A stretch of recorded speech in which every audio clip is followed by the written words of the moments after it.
Welcome to We Have Spoken, Season 3, Episode 4. This is the podcast discussing our favorite Star Wars show, The Mandalorian.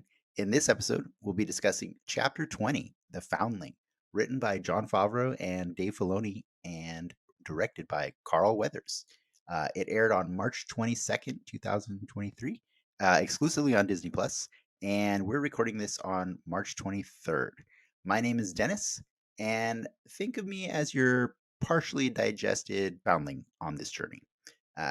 With me, as always, is my prequel apologist. Let's get Ricky out here. Hello. I am not partially digested. It was tough, man. It was a short episode, and I was trying to think of something funny. And that was that kid smells after that. That kid stinks. But we're getting into minor spoilers. Let's table those for right now, and let's just really quickly get our other guest out so that we just have time to play. We're on a ticking clock here. All right, next up, I think this guest was on our second season, and so it's really cool to have him back this time by himself because he shared the spotlight with Travis last season. So welcome back after all this time, Clarke. Hello there. Hello. I like that. Looking I like the more Obi-Wan. like Obi-Wan than ever. You really are. It's good to be back. You got some serious Obi-Wan going on with you right now. We've had a lot of Star Wars since we've had you, Clarke. Yeah. Yes. Yeah. So There's been a lot. That's a good segue into the question I was just about to ask him. So anytime we have guests that come on that have been on the show before, the first time around we kind of asked just so that people listening and watching could get like an idea of your Star Wars fandom. We asked you what your relationship to Star Wars was, but this time with so much that has come out since the last time The Mandalorian was on TV, kind of curious, what's your relationship with Star Wars now versus then?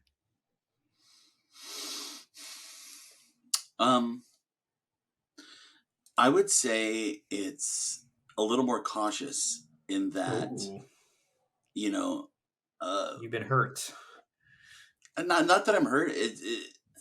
I'm apprehensive a little bit just because they haven't released their clear look forward. I mean, if we're spoiled with Marvel, which gives us these very clear phase 4, phase 5s, this is what we're doing. Star Wars, I kind of had that, and then got so hurt with Solo, and which I think overly so. I think they overreacted with that, but it made him re-question everything. And so now, where's Rogue Squadron? Where's the next Star Wars movie?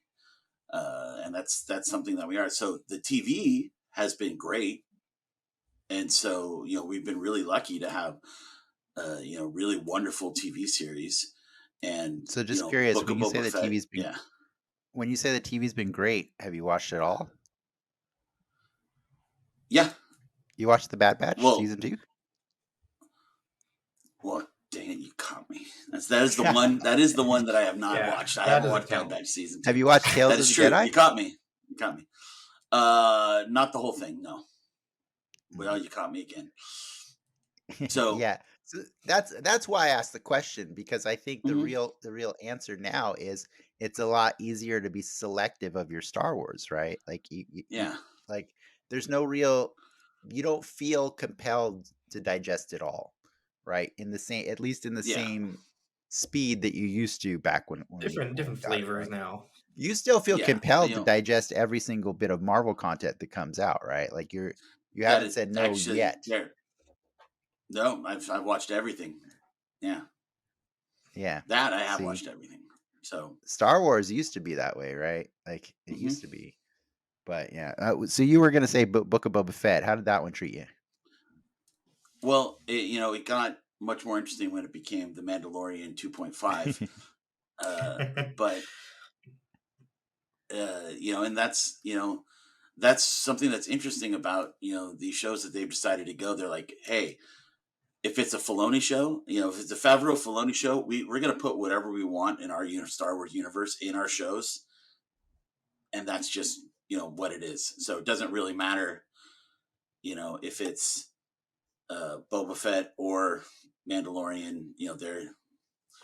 They're together, and we're gonna throw something in. Andor was completely separate because that was a different timeline, time, place, and such. But But wasn't yeah. Andor better for that, for not having to try and be connected to other stuff? Like, wasn't that what made it special? I don't think it's better. I don't But know if it's that's what made You've it spent better. 3 weeks now saying it was better. Every time I say our favorite Star Wars show, this guy's I think got that's what made it. sass. Yeah, it's the best. But I think And remember, it's special because I it's its disagree with own. you guys on that. I know you guys loved Andor more than I did. I did like it and such, Yeah. but it. I don't think that I think there were a lot of things that it did differently that did make it special, but I don't know if it was the being separated aspect, but they definitely showed parts of Star Wars that we've never seen before, and I feel that made it special. Gotcha. Especially, True. So then we're gonna what get was your into favorite Andor discussion. what was but your yeah. favorite Star Wars content that since Mandalorian season 2? That only leaves one other thing. Well, What? That's a lot, dude. We went over a list on Ricky. I know, I but feel if like Clarke didn't watch the Bad Batch and the other stuff, he was iffy on Boba Fett and Andor, then that leaves Obi-Wan. no, I mean I did like there's Obi-Wan. also the anime. And I really like the anime one. Yeah, I actually Really? watched the other stories and I liked that aspect. I just haven't got the Tales yet, which I should have. But it's on retrospect, and I'm sorry, Dennis, I know you're not going to like this, but on retrospect, my favorite bit of Star Wars content is the return of Luke Skywalker in his prime. Oh, I meant That's since then. Since that's the end. That Well, was Boba the Fett, last. right? Well, that is Yeah. Boba Fett, sure. Yeah. And that's still the Sure. best. That's been the most fulfilling thing that I don't mind. that I don't mind that scene or like that section of Boba Fett. That's fine. Like Your issue's once just with it the ending. happened, like my issue is not with Luke being part of this universe. My issue is with him being the Deus Ex Machina that saves this group of incredibly badass women and Mando in a season that they earned the right to win for themselves, and then it was just completely taken out from under them, by somebody who hadn't been part of the show for 2 seasons. That's my problem. Like, and I'll bitch about that and I every feel, episode. and that is I could say that's absolutely valid, and I totally see your point. But for me, seeing Luke finally like that overshadows that for me. I get past that, but I totally agree with your point. Though. I think but Dennis's point makes I get past that made it not a good story, but I think it made it a better Star Wars story because of having Luke in there. And I can concede that, right? Like I've gotten comfortable with being the guy that is proven wrong by the direction of Star Wars often, right? Like I have ideas of where I think a good story should go, or where Mando and Grogu's story should go. That just is about like their growth and their little lone wolf and cub kind of thing going on. I think it's really cool. I think you're setting That's yourself not up for disappointment, though. That's not the what. That's armor not does what. not be the bad guy, or when the armor does not become the bad guy. I mean, sure, I'm going to set myself up for disappointment on that one. But I'm still let's saying, keep watching. I've always liked his theory about that. I still think season 18, it's going to finally happen. It's only going to happen when this show has been run into the ground, because they need to keep dragging it out. Side note, though, since we are talking about that for a second before we get onto this episode, you brought up something last week, and Ricky, I did include pictures of it in the video version of the episode. But at the time of recording, I had no idea what you were talking about, other than You said that there was a fan theory that one of Darth Maul's followers was going to end up being the armorer. Mm-hmm. I looked it up. Sure enough, this is a character named Rook Kask. It's a full-on character that's been in the comics now. I forgot that she had her helmet taken off in several scenes of the Clone Wars. I'm now 100% convinced that he is probably the armorer. And that's cool. That's The cool actress because lines up too. They're the actual actress in the animation. There's a path. Emily Swallow could look Yeah. like her. Yeah, she could easily look like her. But yeah, I think that's cool because I never really even put two and two together that the armor has like several Zabrak looking horns on her helmet. So it could be somebody who formed a cult based on her devoted loyalty to the former ruler of Mandalore, which is, Darth Maul. Still doesn't take anything away from my theory. In fact, only supports it. That you should not be following the person that is devoted to Darth Maul. Just throwing that out there. But anyways, let's actually talk about this episode so that we can just do this. We can get this over with. Yes. I don't mean to say it like that. I'm excited to talk about this episode. So the first thing we're gonna do, as always, is oh, you know what? I did forget one thing, and let's just get this one out of the way before I skipped ahead on the introductions. As always, we have our famous producer Lindsay bringing balance to the force behind the scenes. My bad for not mentioning that. She's always, giving us the feedback. It's in a writer. You have to say it. I gotta say it. So apologies that I waited till 12 minutes in. We got it in there. Okay, now that that's out of the way, thank you. Before we get into spoilers, even though we already kind of touched on a few here and there, let's give this episode the elevator pitch. I've been having fun giving these. Ricky's been enjoying these because I try really hard to be as concise as I can and a little sassy. Here's the elevator pitch.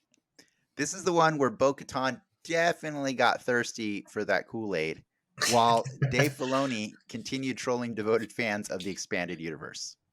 Am I wrong? Yeah, the Kool-Aid's looking pretty sweet right now. Right? Like, so I think one of the funnest things before we actually give the full warning and everything, I think one of the most fun things about this episode was it was so much of everything that Brian and I hoped we would see from last week when we talked about this. It was a day in the life of the cult or whatever we don't know what else to call it, right? It's just a cult. It's a cult, But all right, officially though, let's get into the spoilers. So anybody who has stuck around this long, you're awesome. We love you. Trust us. Go watch the episode, then come back and then listen to all our musings and wisdoms and stuff, because apparently we're so prophetic because we got it all. We got it all down. All right. Now, with that out of the way, I'm going to give you guys the quick recap with the spoilers, and then we can get into talking about this episode. So here we go. Play-by-play of how this episode went down. First up, it's a nice day of combat training at the Covert when Din decides it's time for Grogu to learn more of the way. Yeah, I guess that's what it is, right? The newest initiate, Ragnar, first seen at the start of the season, loses to Grogu in a game of darts, and then to add insult to injury, he gets whisked away by a flying raptor. Like that's like he's just having a bad day. This poor kid. Bo-Katan tracks the creature to its lair and reports back to the rest, who are quick to appoint her as the lead of the hunting party. Meanwhile, Grogu hangs out with the armorer while she forges his first piece of armor, and he has a flashback of Jedi Keller and Beck rescuing him in the first moments after Order 66 was issued on Coruscant. And then back to Bo and the team. After a day or two of learning more of these Mandalorian customs, or cult, whatever you want to call them, Bo and the team save Ragnar and return home with 3 motherless baby raptors. That's pretty much the episode because it's only 30 minutes long, and that was so weird, right? Correction, this is his Baby Yoda's second piece of armor. I say Grogu. Oh, it's Grogu. It's not Baby Yoda. Baby Yoda. Yeah, I question whether or not I should put first She on said there. second in the episode. She said your next piece of You're armor. next. Yeah, but what was his first? I don't remember. The mithril shirt. Yeah, Oh, the the chainmail. shirt. That's right. Yeah. Thank you. That's in the Boba Fett episode, right? Yeah. Yeah. It's Yeah, in the Boba Fett thing you should have episode. watched Yeah. already. Yes, I have seen that. I did remember. I felt weird about writing first, but I was like, I think there is more. But yes, correct. And it There shows will her be putting more. it on top of the Yeah. chain mail. So Yeah. you see it. You're right. Yes, it's a rondelle, which Mhm. is I don't know what that means. I guess you got to buy new Baby Yoda toys now. You got to get the new It's version. not like you can take the clothes off Baby Yoda, anyways. Yet. Grogu, God, stop! Don't call him Baby Yoda. We call him Grogu. We call Din Mando. You know, this episode made me kind of think about the cult as almost like the Mandalorian Amish. Thank you. Like They are 100%. Yeah, we had that conversation a couple episodes ago because we're still trying to convince Ricky that this is a full-on cult, and I'm surprised that he agreed this time around. You know, I mean, Bo-Katan's the only one with the ship because they keep losing their kids because their jetpacks run out of fuel. a shitty cave. And there was my next point. I'm like, wow, that is not a safe place to live. After the big gator, right? All right. Yes. So I think or put some lookouts. I think we're officially in light. Yes. I think we're officially in light side, dark side right now, right?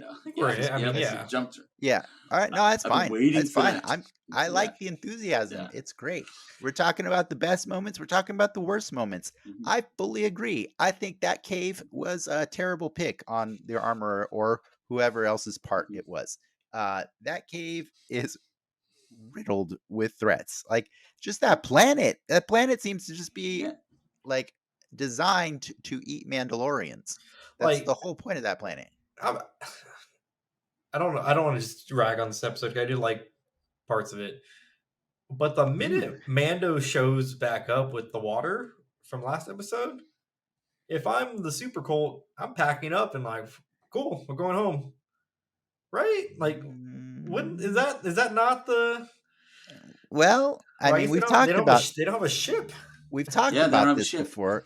Yeah, they don't have a ship, correct? But I mean, they must have a ship, though. How did they get there? Mm-hmm. It crashed. They have a ship. And then they have a ship by a raptor. No, they clearly have ships. They're just not parked conveniently, I guess. But we'll get. I bet you we'll get that question answered later. Yeah. But the real answer to your question, I think, is because the armor is controlling information, right? Right now, it is understood by her followers that that Mandalore is a poisoned planet, right? That he can't go back to it.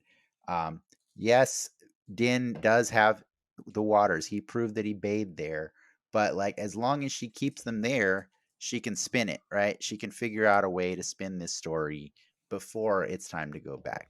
Like, I mean, she's got a pretty tight leash on these people, like because you don't see them ever question her, so there's a reason they haven't gone back, and she will decide when it is time. Like that's just my obvious answer to it. She's controlling it. Darth Maul's dead right now, right? Darth Maul is super dead. Okay. Yes. He's like Obi-Wan killed him in the. I just can't think of a reason why. Like what in Rebels. I don't know why withholding information at this point is valuable.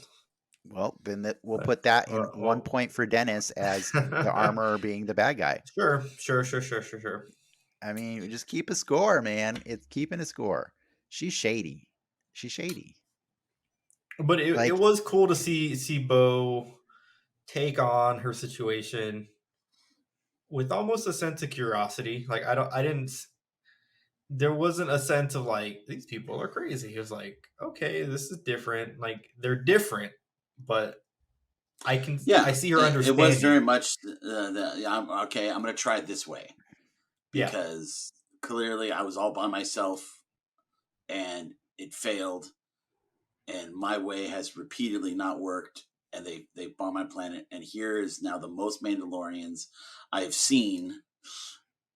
Let me try it. And she did it. Their She way. did it their way, and they respected her for it. Yeah. And they let her lead. They let her sit by the fire, right? Like Mhm. so. And I And feel like she. Yeah. No, I feel like Go she. ahead. It was a positive interaction for her throughout that whole episode. Mhm. I loved how well the acting was when she leaned over and goes, "How do we eat with our helmets on?" I love that question because it's just like it's such a practical question, like duh. And Ricky, he's, remember Yeah. last week when we were making our predictions? And I said, I just want a moment where Bo-Katan asks somebody, how do we eat? I was so happy when I got that moment because that is the most practical question, right? Like, and I don't think most of us were even, you know, batting an eye that somebody who doesn't know, isn't used to the customs, needs to ask this question, right? Mhm. It's like if the way involved never taking your pants off and you'd be like, well, how do we go to the bathroom? You know, like it just makes sense. You gotta ask this question if you don't know. And so I I had the biggest smile on my face in that moment because it was just natural, right? It's just she right now is us. She's us in these scenes, right? Like, yeah, we understand she comes with a little bit baggage, right? She's definitely lonely. She definitely misses having Mandalorians around and stuff. But for all intents and purposes, she's experiencing their culture as we experience it, or we're experiencing it through her eyes. And that's Mhm. exactly what we wanted to see last week when you were like, so where do you think we go next? And Brian's like, I want to see a day in the life of the cult, and that's what we got. And it's and at first when the kid gets captured, I was like, whoa, well, this is a special day. And then freaking Paz is like, man, he always gets away. And you're like, wait, what? They Is were this pretty a chill day in with the like life? that whole situation. Yeah. This is a normal day in the life? You guys, I what was the like, you hell? guys are Yeah. way too nonchalant for just losing a How kid. many of your kids have been eaten by this thing? It was too crazy. It was too crazy. Side note, I did notice. I think this is probably one of the cooler things too. The helmets the kids were wearing are just straight up Mando kids cosplay helmets that are repainted, and I think that's super cool because it kind of legitimizes like it just makes you prop want to buy making. them, right? Yeah, it celebrates like that whole side of the fandom in a Yeah, neat way. Like you turn the toy into the thing, and then it comes full circle. yeah, man. So That's almost like a midichlorian. almost. I Yeah, think there's a part of this episode that we've glossed over though. pretty much. Whenever you say side note, that's probably a midichlorian. It fit in here. Yeah. What is that thing that we've glossed over? We saw how Grogu got out of the temple during Well, I Order mean, we 66. didn't gloss over it. I brought it up in I don't know. the We recap. talked about the Bo-Katan-ness of this episode. Okay, fair enough. So I think if we're going to talk about the Grogu, I think the first thing we should talk about is the one does not speak unless one knows. Oh my God, when Mando makes Grogu battle this kid, Ragnar, that we met, uh, and this kid is like, he's not ready to fight. And he gets told that line.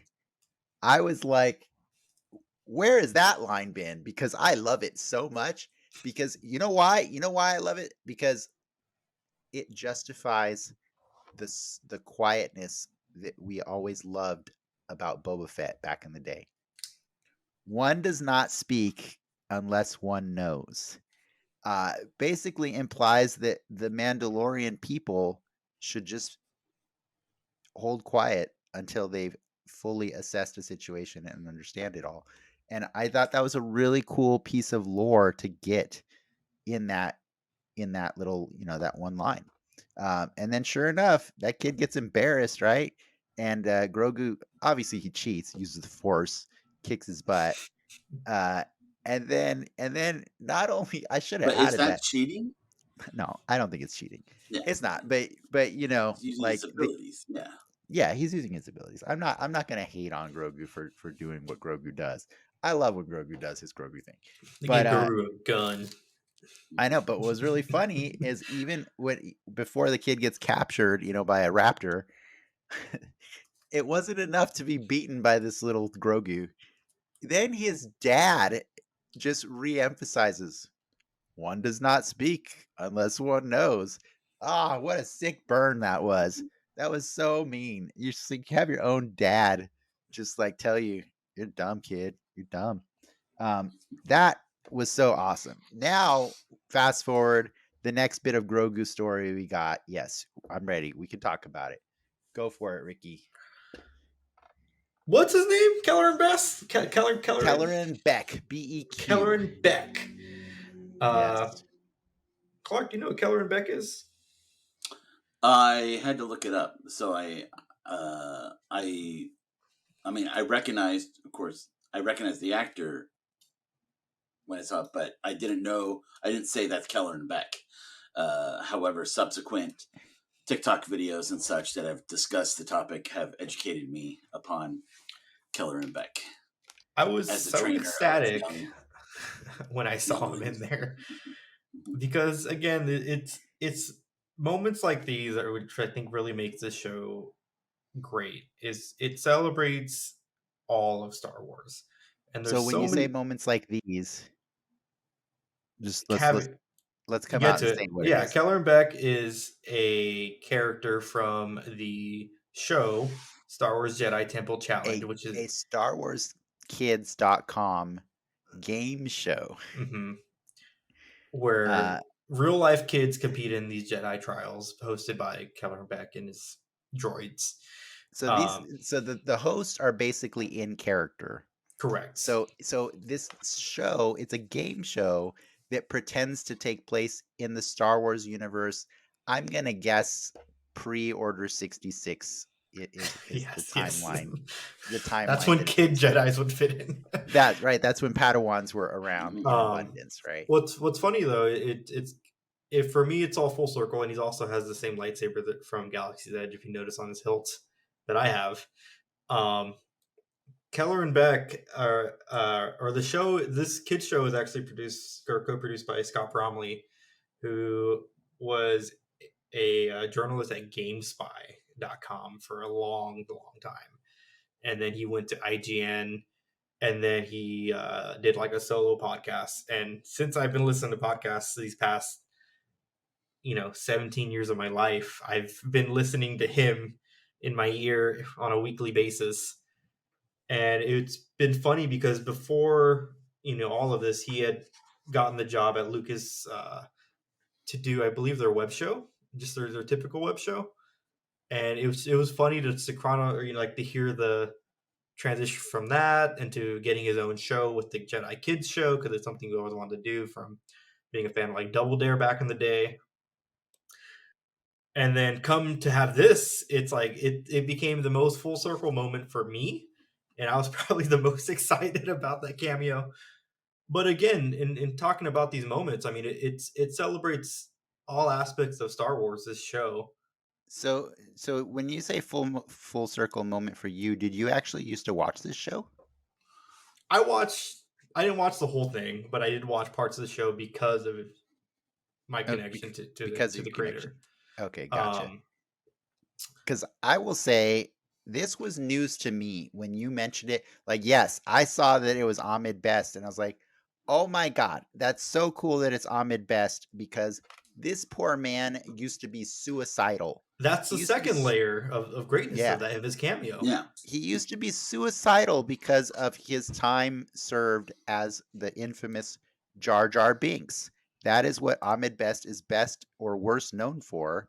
And it's sad because the life he led, due to the internet as a result that was almost a career-ending role for him. It basically was a career-ending role, right? Like, and just to add the into make it worse, that George built him up. While they were filming, George kept telling him, "You're going to be huge. You're going to be the next R2D2. You're going to, and that's what he was thinking going into it. And then to have it crash so hard. I'm sure the intent was there. All positive. No, the intent was But No, he absolutely did. there. I mean, He did was supposed to. He's supposed to be funny for kids, Yeah, and the that's what he difference was.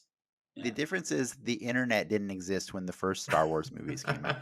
Yes. But here's the thing though, like I think it's one thing to throw him a bone and say, hey, because just to be clear, Jedi Temple Challenge is not something like from way back in the day. Jedi Temple Challenge actually aired on Star Wars Kids 2 years ago or 3 years ago, I guess, yeah, and 2020. This came out after The Mandalorian. And so what I thought was really interesting about it is, in their effort to shore up the Star Wars universe and keep it tight, they got Disney and the powers that be at Star Wars. They got rid of the expanded universe. They said that it is no longer canon, right? So the Mhm. only things that are canon are, uh, Clone Wars, Rebels, the movies, and comics. whatever else. No, and not even the old comics. Not Well, even I the thought old you meant going comics. forward now. No, but the new comics. Yeah. The No, new the new comics. Marvel Yeah. comics, which have only been Yeah. coming out for like a couple years now. Uh, Yeah. Only those are canon, and anything else that comes out from now on. But then they make the anime, which is clearly not canon, Yeah. and then they make this show, Jedi Temple Challenge, and you're like, is that canon? I don't know. Well, guess what, guys? It's officially canon now because Keller and Beck saved Grogu. And I think that's so cool because, yes, like I was saying, you could throw him a bone and say, hey, we feel bad about the way the whole Jar Jar thing worked out. You want to be a host on a TV game show for kids? And of course he's going to say, yeah, because what other offers does he have coming his way? But even that, it's kind of dumb. I'm not going to lie. After you informed me about this, I went and I watched the full episode of it. And it's very reminiscent of, I don't remember the name of the show from It's like the Nickelodeon. Nickelodeon shows. I There think it was a is Nickelodeon like Temple Temple Yeah. Run or whatever Hidden Temple show. Valley or Hidden. Yeah, something like that. And Yeah. and it's very much that show, but it's more geared towards being a giant commercial for selling lightsabers because the whole point of the show is kids putting together, they're doing all these challenges to gather the pieces of the lightsaber and then they put it together and then at the end they end up with a force effects, I nice think they're lightsaber. Galaxy Edge lightsabers. I'm Yeah, pretty they sure look they are. exactly like the ones from Galaxy's Edge. And so it's cool that these kids get to do this and they get interviewed and talk about their experience and stuff. But like the whole time, it's weird because these kids are just them. But like Keller and Beck, or I mean, Ahmed Best is playing a character and trying to act as best as he can in the show, and like Yeah, I mean, it's not like he's given the greatest, but it's no, it's not great not material, he's just there to host and say right? Star Wars things And and so what I think is really awesome about this episode, this one moment, is that they finally said, okay, for reals though, we're gonna make you cool. And dude, they made did. him cool. And He was super no cool. jokes, no winks, no None of it. quips. He's None of it. No serious. smiles. No smiles, man. There was not Order Full-on 66 is rest not a mode. time to smile, man. Yeah. It's not. And And that's what I loved. They played it so well. Like it made me really well up with joy for this man who has just given his life to Star Wars and has almost taken his life because of Star Wars. You know what I mean? And so like to finally put him in official canon and say, no, you're cool. You're cool, bro. And I hope that this is the last Order 66 interpretation because show me those dying kids. We say that every time. We say that every time. Show know. To me, it's up there with Uncle Ben getting killed now and Batman's parents. It's been seen. That was Tamor doing the voices too. But like this was a different because this was Grogu. I mean, to me, though, I mean, by far the most emotional Order 66 moment is in the finale Rebels. of Clone Wars, right? The finale of Clone Wars. Yeah, sorry. Yes. When seeing it that way, I mean, that was just so beyond. Yeah. But I think Order 66 is kind of like this, like Dave Filoni's playground, right? Like that's where he gets to write Star Wars how he wants to. Like, because I'll be honest, like when they first showed it and they only had like 2 or 3 clone troopers come in, or like versus the Jedi, I'm like, wait a minute, that's not enough clone troopers to take out 4 Jedi. and then so many more came out. Yeah. And then more, yes, but like the Jedi were already getting killed. I'm like, oh, that's a little too much. But But then, in the beginning, the Jedi Yeah. didn't even know what was happening. Yeah, you it's know, like a and, surprise. The whole thing's it a was big. it was so surprising. But- These right. clone troopers were their friends, you know, like so. Mhm. But I know that wasn't conveyed in this episode because they had a limited Yeah. time they were Yeah. working with. Yeah. All I have to say but is, then when they showed him take out the whole groups, I'm like, okay, that's more what I was looking for. He was cool, man. He drops Grogu. Well, it was also cool to see the Republic gunships, cool ass Yep. spaceships. Mhm. Always fun to see. But he drops off Grogu on a Nabooian, a Naboo Yep. yacht. Yep. Well, he doesn't drop him off. He takes it. He takes it. Yeah. Yeah. If he goes got a back to Naboo yacht. Naboo and meets fucking Jar Jar, I'm gonna lose my shit. Because Jar Jar's there somewhere. Man, I- retired In theory. senator. if theory. Ahmed Best becomes like the linchpin They split for screen the having him act against Jar Jar would be some of the meta is coolest thing ever, and I really hope we get what happens next. Welcome to Naboo. You know what? I wouldn't even hate it. I Yeah. will say this though, like if you never watched Clone Wars, there is like way deep in like one of the later seasons, like I want to say like season 5 or 6, something like that. There is like a 3-part episode that focuses on Jar Jar, and they really try to make him cool. It's actually really good, and it also weirdly ends up supporting that theory that people had. What if he actually is Sifo Dyas, you know, like or the when they were on or the that master that green water planet. Yeah, because with it just he's jungle, such yeah. a slapstick character that he can Mhm. accidentally get himself out of any jam by just, you know, oops, I tripped and fell, and ooh, Misa go bye-bye, you know, like whatever. But in any case, Filoni really did try with George to give Ahmed Mhm. Another shot at being Yeah. at making this character cool. And I'm not going to say the episode made him cool, but he's cooler than he was in the movies. For Now sure. we haven't seen the interviews with Ahmed Best yet. You know, there's going to be interviews. You know, now coming Well, out. I'm sure and he's still got to be quiet because, just to be Right. fair, we don't get the full flashback. We're Mhm. going to get it No. piece by piece, Yeah, right? there's going to I be hope more and stuff. But you know, watching TikTok and I'm sure YouTube and stuff, there it is flooded with videos of people putting that scene to music and you know, just some talking about how it's, you know, how it's so, you know, again, how it's so great. Other ones saying, oh, it's an apology to Ahmed Best. I mean, Well, I think it's it could be clearly all the got things. I think it could be all the things as well. Exactly. Yeah, Uh, I think it can be all the think, things. But I think the biggest one that it really is. Sorry to interrupt you. Mhm. I think the biggest one it is what I went back. I was saying last week was that at the end of the day, this Star Wars is for everyone, right? Like that's the whole point of the Mando is to be Mhm. for families. And man, I can't help but be so overjoyed for every kid that was like 8 or 9 watching that show 3 years ago. That suddenly, as soon as they said get him to Kelleran, those kids must have flipped out, right? yeah. Like, and Mhm. so that's so cool that they put something in there, an Easter egg for the kids who have been watching, you know, Star Yeah. Wars for only a couple years now. I mean, That's even awesome. And I think I'm not jealous of them because I watched one episode of it yesterday and it's terrible. Like it's not It something makes I me would want to enjoy. learn the name of the Jedi Master that is at Disneyland that trains the kids in the Jedi. Like, are they going to bring him into Yeah, now? for sure, You right? know, I hope so. you have no idea where they're going to pull from, and I totally agree with you that is one of the beauties of this Star Wars corner. You know, that Filoni is. I'm Yeah. happy. Has I'm made happy so that they could Tim. I'm draw from happy. anywhere. Yeah.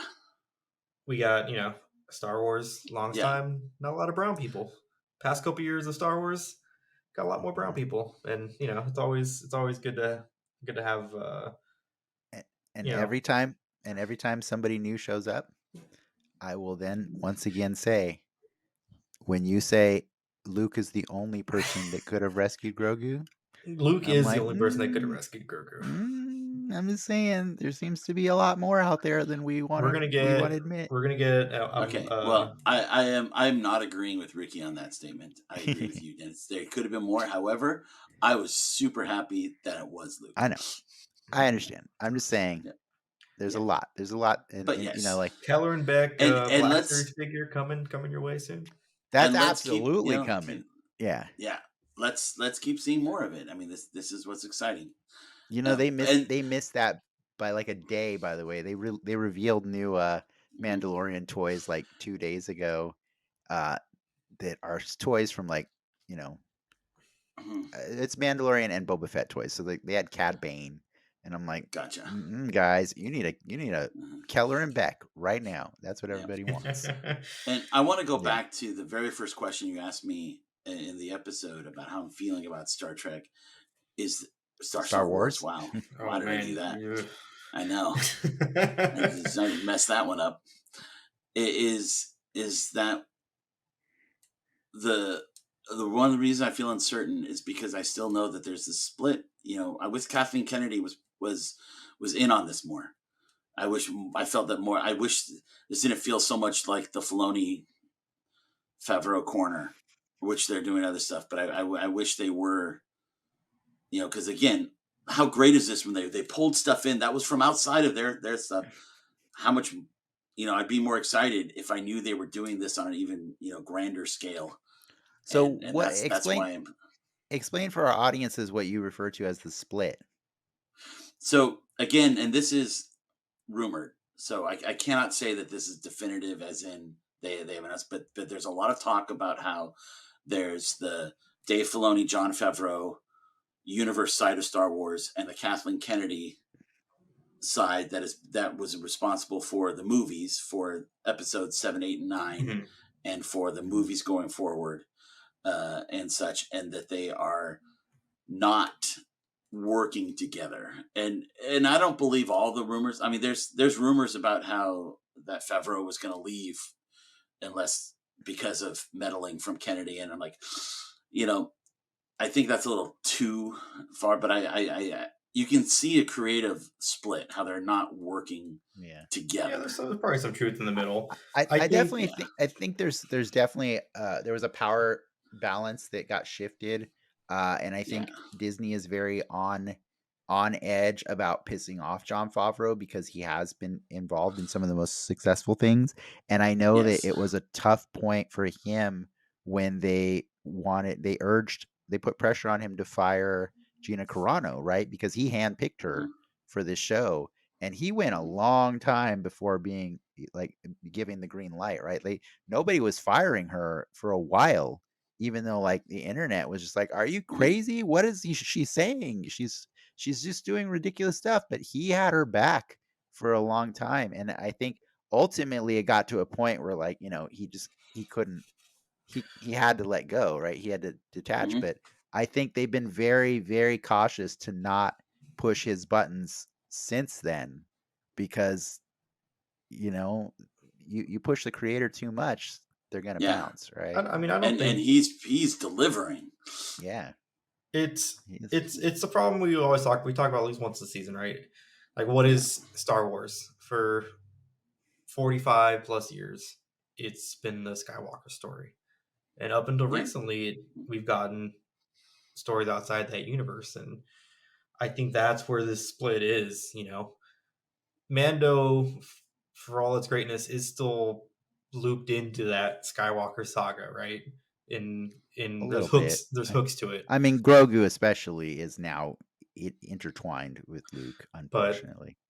I think there's a lot more frontier, especially like with the Andors or whatnot. So like, it's a galaxy so far, far away. Let's explore the galaxy. Let's get away. The further away I think we get from the Yeah.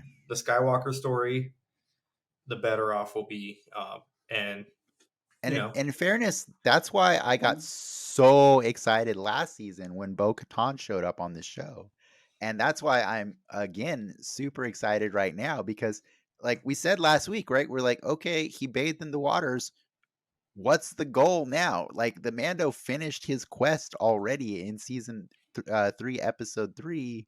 Where does this go from here? And where it goes now is now we start wondering, well, is he the Mandalorian, or maybe is she the Mandalorian? You know what? Or are Are many you people are you satisfied though? We're halfway through this season now, that and we're kind of Yeah. still where I is all Hey, this going? take I it. am super Exactly. satisfied. I'm very Exactly. satisfied because I love that the focus is shifting to Bo-Katan. Hmm. Like I want her to be more of the focus of this show because she's the better Mandalorian. She's so badass, right? Dude, how embarrassing was it? Okay, aside from the fact that these guys apparently lose children all the time, how embarrassing was it like that she was the only one that could do everything that needed to get done through this entire episode, right? She had the ship that could chase the thing. She mapped its lair. She came back. She said exactly what we need to do, and they're like, well, I guess you're a leader. Like she was so on point the entire episode. She really made this entire group of people look like they're not trained professionals. They're not, right? They kind of are And embarrassments to Mandalorians. and especially when Mando in the first episode, the first season, or like when he first met her, was so arrogant about like you're not the true Mandalorian to her Right? because But he was he still drank the he's Kool-Aid part of for the her, cult. Yeah, right? because he had He knows she's badass. He knows she's badass.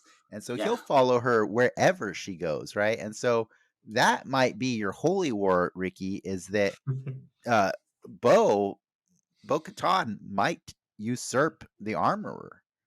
That might be. I will say though, where this episode ended, and where she starts revealing to the armor about How she the saw the mythosaur. mythosaur, Hmm. and the armor is kind of like, oh yeah, that's nice. Yeah, we all see You're visions. lucky. You're very lucky. It's like, man, this bitch is crazy. like they Well, all. I don't know that she's saying that actually.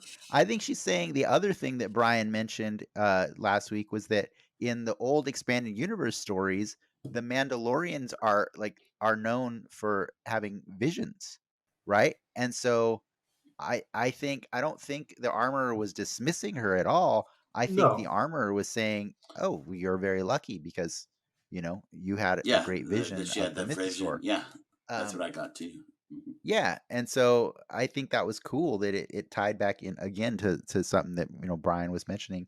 But I don't think she thinks Bo is crazy. I think she just thinks Bo is exceptionally exceptional. Honestly, I think mhm.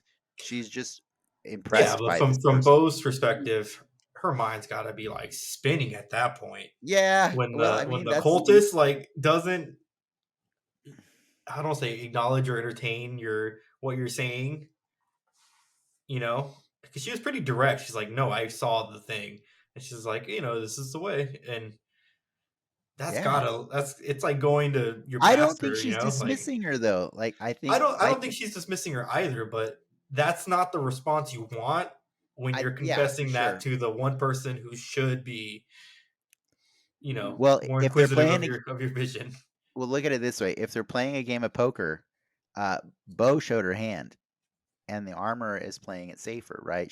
Yeah. She is taking in the information. Armor is always taking in information and she's barely ever giving out information, right?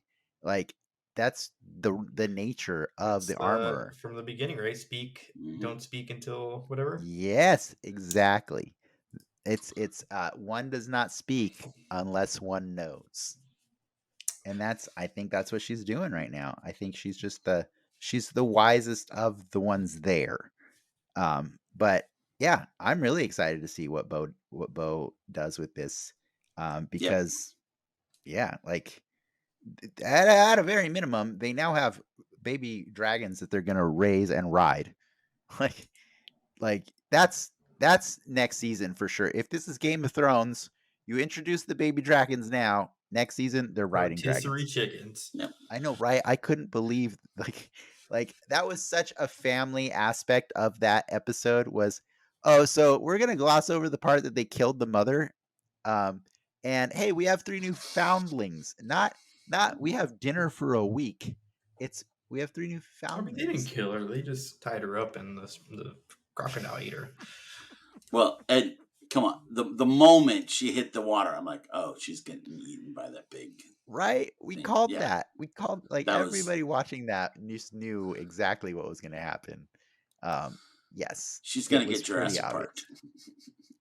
Park. Okay, if you guys don't have anything else like of the big highs and lows and stuff, I kind of want to just get right into the midichlorians of it because I think Mhm. there was a lot of little things in this show that like that small stuff that has no impact on anything whatsoever, but for some reason some people still like it.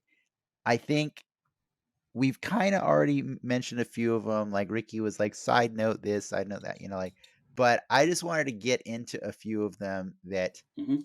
were interesting to me and also to you guys. Normally I would say, hey, you guys have any more? But I want to start with one. I mean, obviously, Jedi Temple Challenge was like number one, right? Like, but even then, that actually has a larger impact on the universe than people might want to think, But my next one on the list, Paz Vizsla had sex, like Yeah, where's mom? with the helmet on. Did he do it with the helmet on? I'm pretty Like sure the that's helmet stays on. That's like when you find out that's his kid. Like, did you not think? Okay, I haven't really stopped to think about Mandalorians actually having sex because the only Mandalorian child I'd seen previously was Jango and Boba, and we understood where Boba came from. So gross. It puts a gross. whole new aspect to the song "You Can Leave Your Hat On." Right.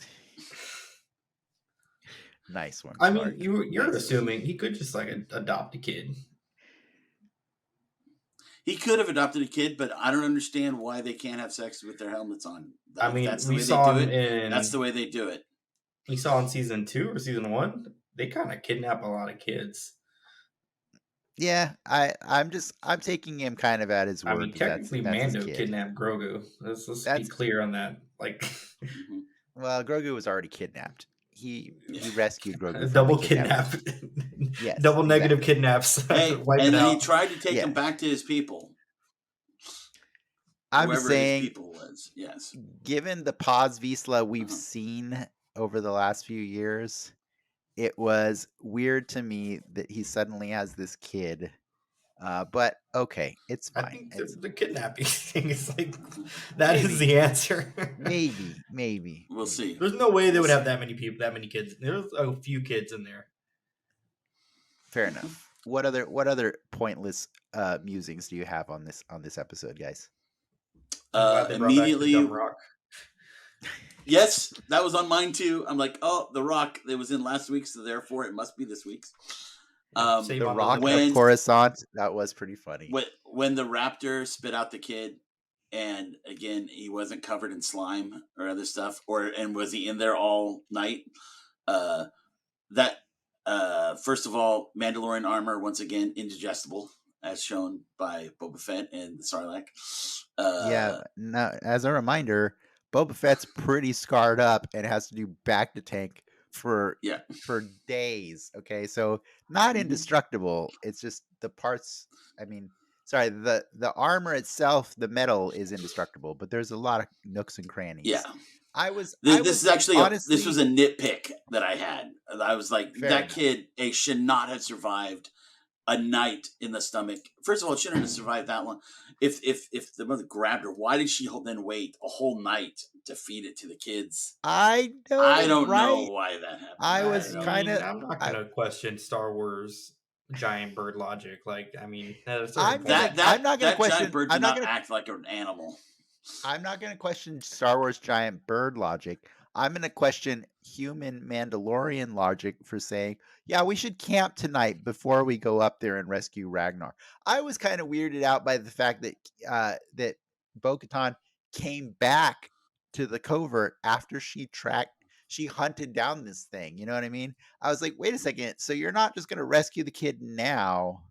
Okay, so it's gonna be the whole episode, and then they come Yeah. back, and then they have to like mount a whole hunting party. They got to armor up. They got to. I'm saying It was a thing. that mama bird waited a long time to feed it to her kids. Yes, right. Or take That a was bite herself. And normally when birds do that, they've already chewed up and digested instead of I the know he whole was unchewed too, right? Like that was weird. nitpick. I know nitpick, but the other thing, my other nitpick is I still do not understand how traffic works on Coruscant. It's there's they like have those lanes, but Yeah. it's always when the plot needs, you just fly wherever you want. Lindsay like But I had the guess they were- same you thought. can. There's roads, but you can go wherever you want. That was Lindsay's logic. That's how she got herself back on track. Oh, why She's is that like, such a big leap? You ever she's seen like, you know what? She's like, you know what? I mean, there's nothing really stopping people from hitting buildings on roads anyways. So I Yeah. guess Yeah. I guess Watching the car dangers, chases in LA on a daily basis. yeah, That's the danger's there regardless of whether or not you're in the air. So, but I do like that you had the same thought that my wife you did just have in a that y moment. axis. Yeah, it just makes it extra more Yeah. dangerous. But hey, the whole planet's like that, so they seem to have got it worked out. Who knows? Yeah. I guess most of the drivers are probably droids anyway, so Yeah. you know, Yeah, they're on autopilot. whatever. Mhm. Yeah.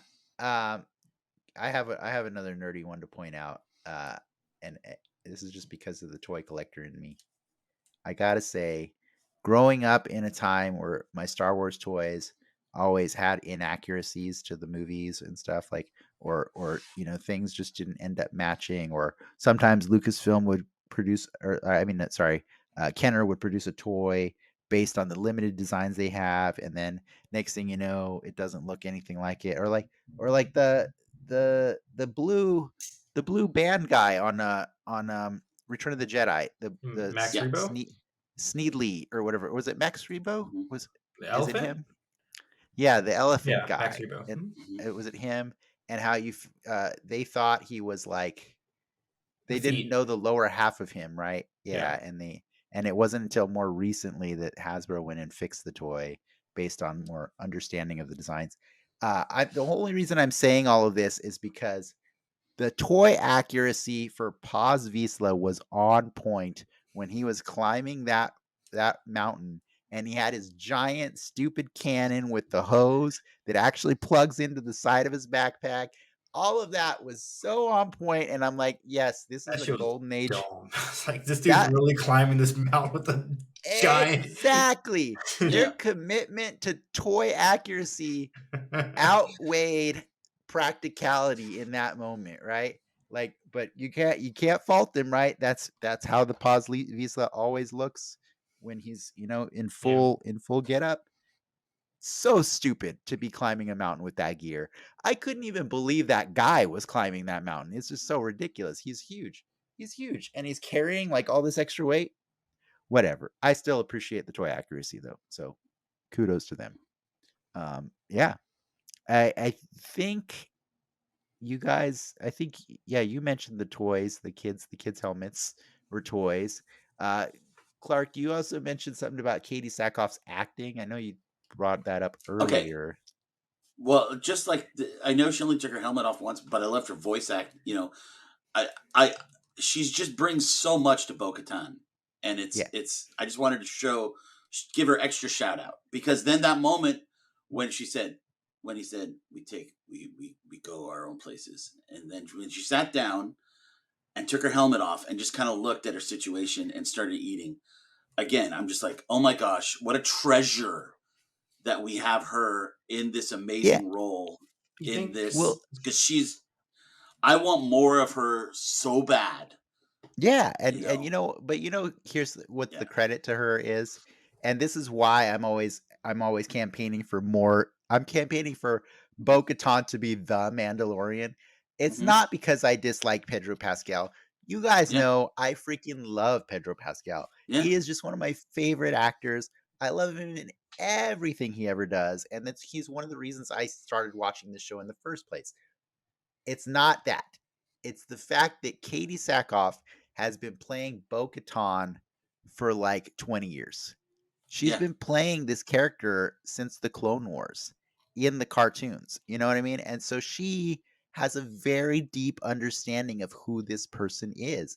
And it's so cool that they let her reprise her role in this show when other actors did not get to, right? They replaced Ahsoka Tano's actor. They will, if Rook Kask ends up being the armorer, that's an actor replaced right there.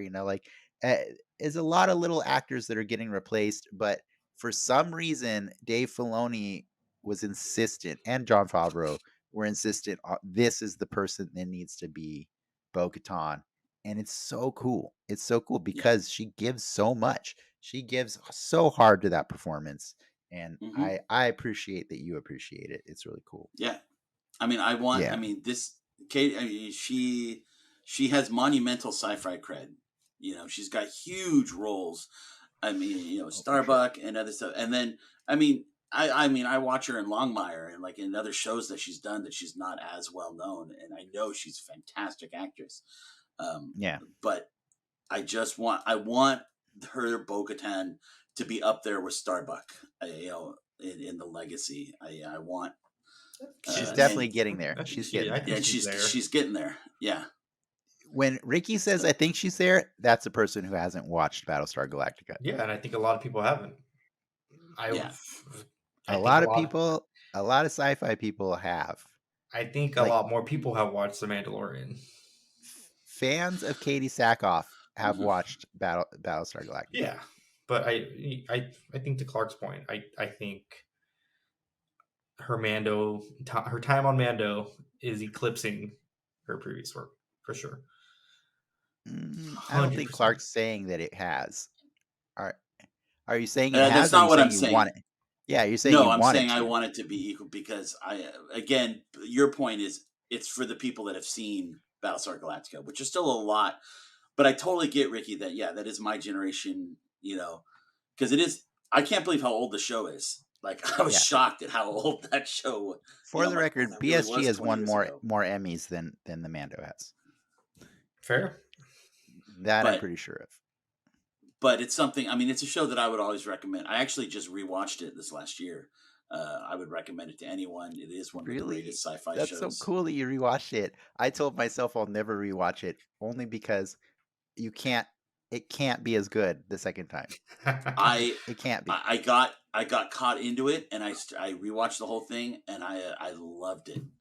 Because the whole Ricky, without spoiling it, like the whole point is like there's a giant mystery through the entire show, and but once you know the answers to the mystery, you know what I mean. Like you can't really. I know they go to Atlantis at some point.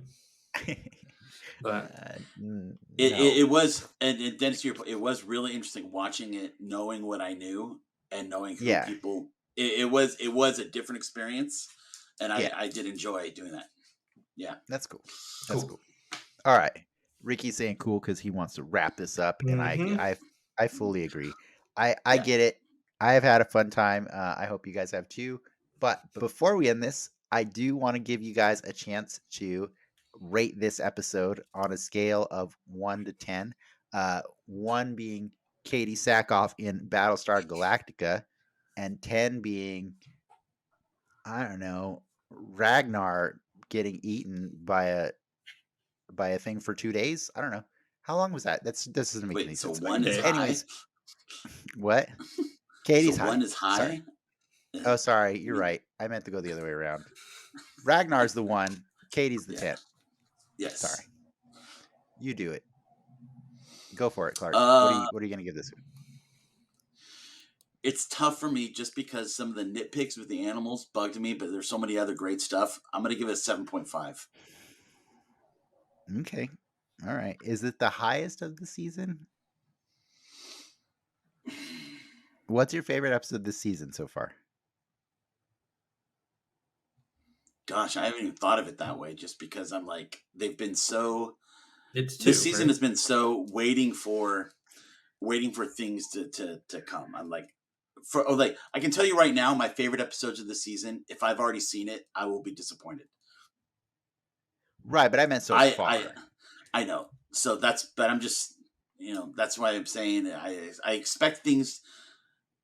to come out more and stuff. So you're but, setting yourself up for disappointment. I got you. I am. Okay. But I so get far you. this season, this season hasn't jumped out at me as much as previous ones, have. So yeah, maybe probably 2 was my favorite so far. That's the right answer. Ricky, that you were literally saying episode 2 was worse than episode 1 last week. If you chop it up, though, just cut out the Kelly or the Pelly bit. He doesn't like the part with Peli Motto in the I same think the episode. Pelly bit should have as been the in the Mandalore end stuff. of the first one. But I would give this episode an 8.2. I don't know what the 0.2 is, but I think the 8 is all Jar Jar, baby. Nice. I'm gonna give this one, I'm gonna say it's like a 7.5. This one's really high up there on the list. I still think it's not better than the second episode, but for the same reasons Ricky liked it, I'll agree. And at a minimum, because that episode was way more concise than we were, so like it gets points for being concise, right? So I'm pretty happy with it so far. I still don't quite know where this is going, but I hope that it stays continuing with the Bo-Katan story. I think that's the more interesting. I mean, if it's like Mando season 2 and I guess season 1 and season 2, shit doesn't really get going in either episode or either season until Bill Burr shows up. Not even. That's what I'm saying. I'm waiting for Bill Burr. I just want Bill Burr, man. That's all I want. Every season, just give me Bill Burr. You've trained me now. I am so with you on the more Bill Burr. Yeah, that character's too great. It's too great. It's too great, and he's so ignorant about it. It's so wonderful. He has 2 Black Series figures now, just so you know. Oh. 2. That's how good he is. That's how good. All right, guys.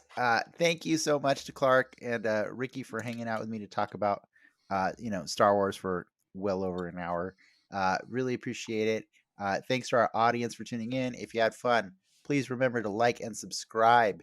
And Clarke, I think you know how I tee this up, but I'm gonna say it right now. You have listened, and we have spoken.